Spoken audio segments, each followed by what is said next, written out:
Making the right investment in training and systems is vital for the long-term success and profitability of a body shop. Sam Smith is managing director of a 4-shop Fix Auto group in Yorkshire.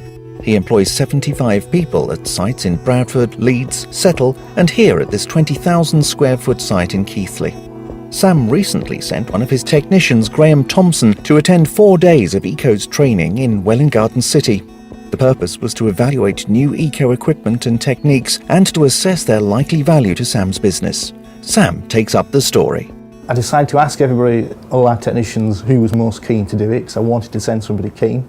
We had a couple of people that really did want to do it, so we picked one of those guys, which was Graham, and sent Graham away to do that course. So he was keen, he was fired up, he wanted to see what the new tools were and what they did, which was the perfect way of then him being honest with me. Are they any good? Are they useful?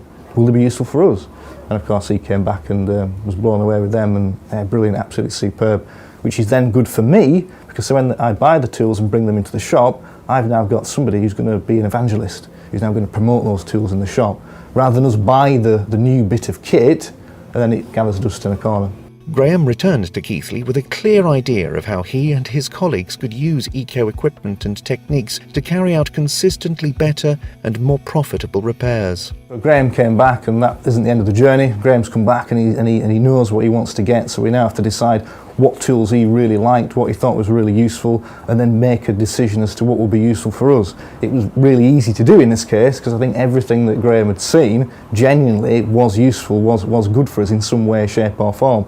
So bringing that back and trying that out, it made it much easier, because he's now telling other members of staff, oh, you could do this, you could do this. I think one of the best things was, one of the first things he did when he came back was go outside to the bumper skip that we've got, go through the bumpers in the bumper skip and say, I could repair that, I could repair this, I couldn't have to throw this away. All these things that we could have repaired, and repaired well, and they'd been absolutely perfect, and would have got the car back on the road quicker, would have been ticked all the boxes for everybody.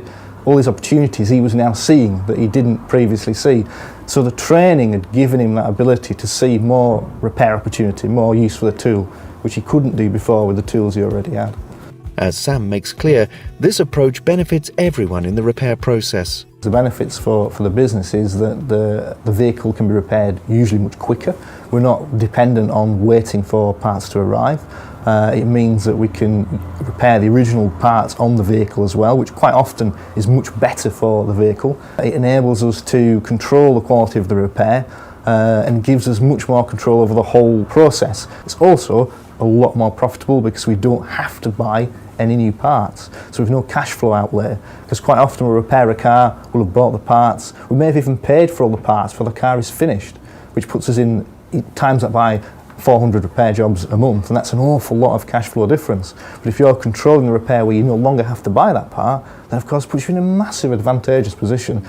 So it's a win-win for everybody. We make more money because we're more labour, the actual bill tends to be less because of course there's less on parts, and the car gets repaired quicker.